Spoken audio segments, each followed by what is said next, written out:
Bueno, y Renovación Nacional denunció que más del 50% de los facilitadores para el proceso constituyente no cumple con los requisitos de neutralidad para cumplir el cargo. Queremos profundizar en este tema y también en otros, y para eso nos acompaña el senador de Renovación Nacional, Francisco Chaguán. Senador, muchas gracias ¿Cómo por estar estás? con Buenos nosotros. días, Bárbara. ¿Cómo te va? Senador, ¿qué fue lo que Renovación Nacional, impulsado también por el senador Andrés Alamán, el diputado Nicolás Monkever, hicieron un barrido de estos nombres?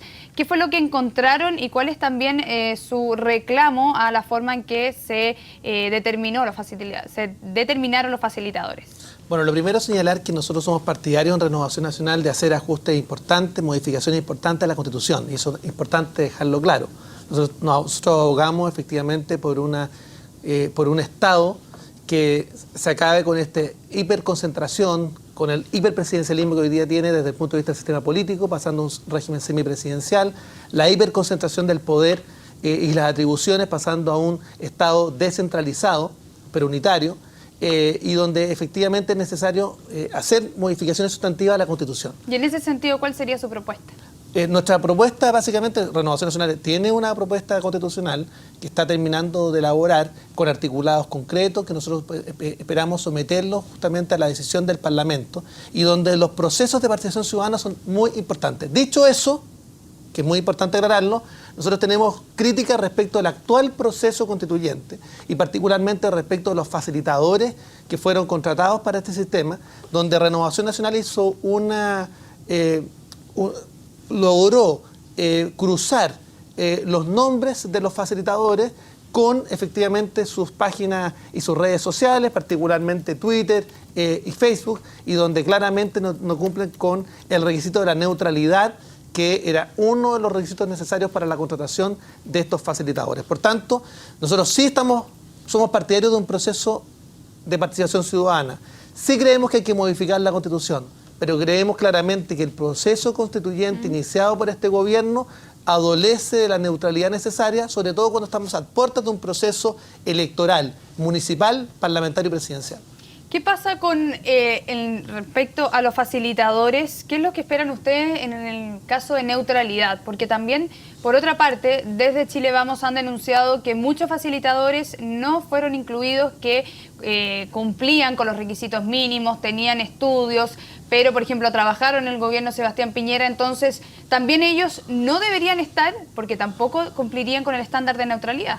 Bueno, yo creo que claramente acá ha habido poco dato respecto y transparencia respecto del proceso constituyente. Básicamente, cuando nosotros hemos solicitado el nombre de los facilitadores, efectivamente este se tardó en ser entregado, se entregó parcialmente y por tanto yo diría que acá es muy importante que frente a un proceso que debiera concluir con una modificación de la Constitución Política del Estado, no hubiese ninguna señal de duda respecto de ese proceso.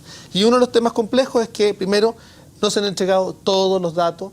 De hecho, los propios reclamos vienen fundamentalmente por el Comité de Observadores, que ha reclamado fundamentalmente respecto de las atribuciones, respecto de los procesos, y en ese mismo sentido nosotros hemos llamado al gobierno a entender que la reforma a la Constitución Política del Estado es una reforma sustantiva que requiere efectivamente que no haya ninguna sombra de duda y por tanto el tener facilitadores, en este caso el 50%, que tiene claramente posición respecto política, respecto del cambio de la Constitución, nos parece también complejo.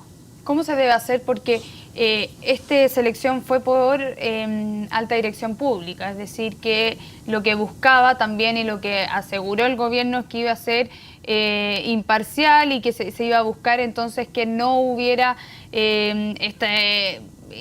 problemas de interés o conflictos de intereses de cual o tal partido. ¿Cómo hacerlo si finalmente ustedes también han buscado que personeros, por ejemplo, que participaron del gobierno de Sebastián Piñera estén dentro de los facilitadores? No, nosotros simplemente esperamos que acá haya una revisión de los nombres de los facilitadores y finalmente un proceso de participación ciudadana no tenga los reparos fundamentalmente de falta de neutralidad o derechamente parcialidad, finalmente para enfrentar tanto los consejos, las reuniones a nivel local, las regionales y finalmente permitir que las instancias de participación ciudadana sean lo más transparentes posible.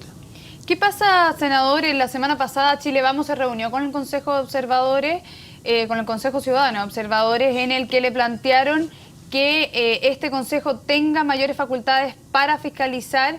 Incluso pedían un decreto por parte del gobierno para que tuviera las facultades. ¿En qué quedó eso y qué es lo que esperan entonces para poder...? Porque una vez que ustedes están usando el rol de fiscalizador, pero ¿qué va a pasar finalmente en esto que los facilitadores siguen, son los mismos que ustedes reclaman? Bueno, claramente si esto permanece en estas condiciones, uno podría sostener que el proceso de participación ciudadana está completamente viciado. Y nosotros creemos que es necesario que haya una mayor incorporación de los ciudadanos respecto de las temáticas. Ahora, yo sí quiero hacer una aclaración, Bárbara. Ciertamente la mayor urgencia ciudadana no es la del proceso constituyente. Y acá se ha generado una sobreexpectativa ciudadana en términos que una nueva constitución va a resolver todos los problemas de Chile. Eso no va a ocurrir. Y también queremos dejarlo muy claro. Por supuesto que la constitución política representa un pacto social. Y los pactos sociales pueden ser revisados. Es por eso que Renovación Nacional es partidario de una modificación constitucional importante. ¿De qué manera?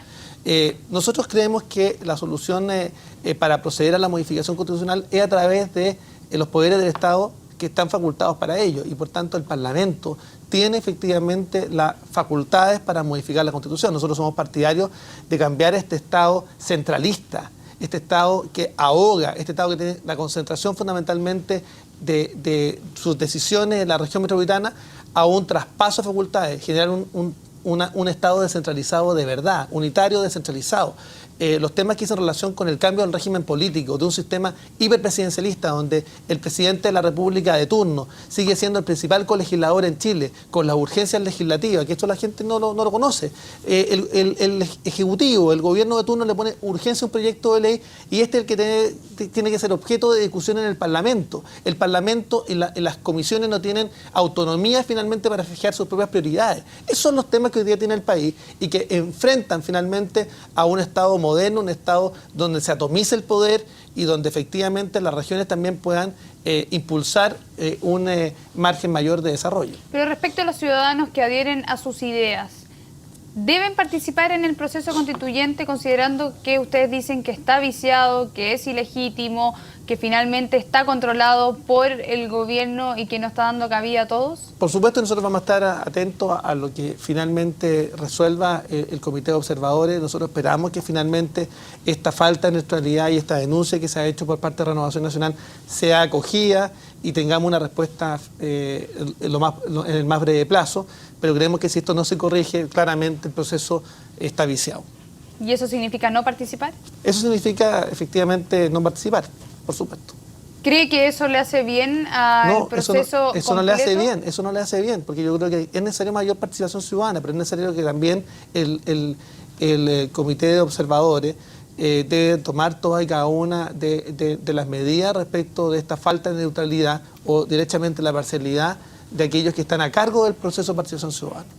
Respecto a otro tema, senador, preguntarle por la liberación de reos en la cárcel de Valparaíso. ¿Cómo lo ve usted?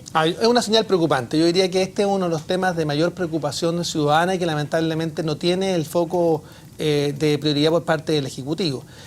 Para que los telespectadores puedan entender.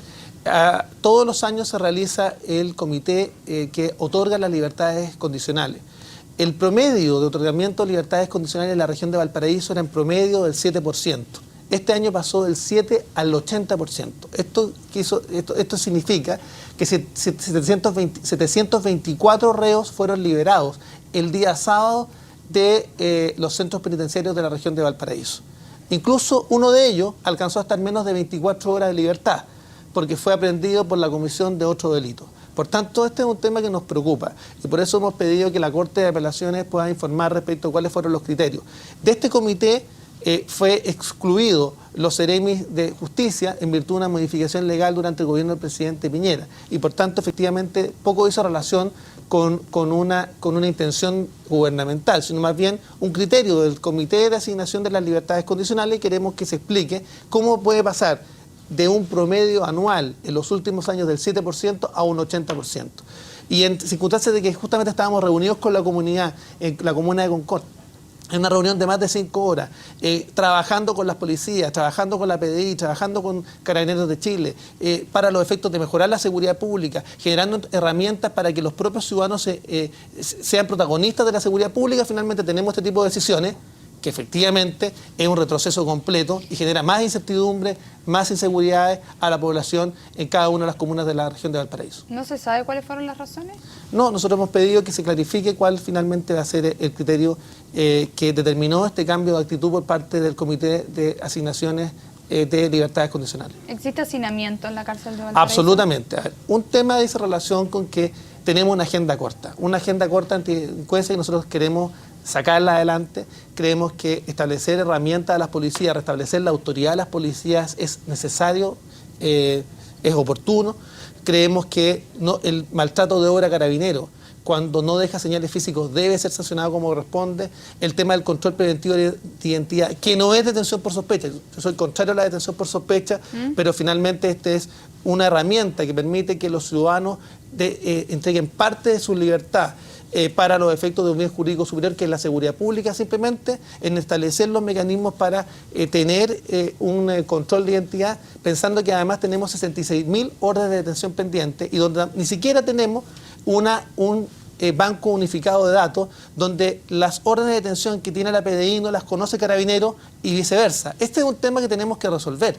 Pero, por ejemplo, aquí una de las razones que se dice es que son para aquellos que tienen libertad condicional, es que no hayan cometido ningún delito grave, tener conducta intachable. ¿Esos no podrían haber accedido a la libertad condicional y también hacer frente a también una de las preocupaciones de nuestro país, que es el hacinamiento de las cárceles? Vuelvo a insistir, uno de los problemas que están en la agenda larga, que todavía no se tramita y que dice relación con el hacinamiento carcelario, con la falta de oferta rehabilitadora, no solamente de los centros penitenciarios, sino también de los recintos cerrados y semicerrados, por ejemplo, para los menores infractores de ley, el Ligüen, el Limache, entre otros. Por supuesto que hay que enfrentarlo, pero cuando uno revisa los criterios y los requisitos para el otorgamiento de las libertades condicionales y cómo salta del 7% de promedio en los últimos años a un 80%, algo dice en relación con que hubo un cambio sustantivo en el criterio que significó efectivamente que personas con altos grados de reincidencia, el 20% de la población que obtuvo la libertad condicional tiene grados de reincidencia y una persona que se le otorgó la libertad condicional tuvo menos de 24 horas en libertad porque fue detenido o aprehendido por un nuevo delito. Por tanto, claramente hay que explicar cuáles fueron esos criterios y tener meridianamente claro si efectivamente a qué se debió ese cambio de actitud. Senador Chaguán, muchas gracias por haber acompañado esta mañana. Muchas gracias. Un gran abrazo. Hasta pronto. Hasta luego.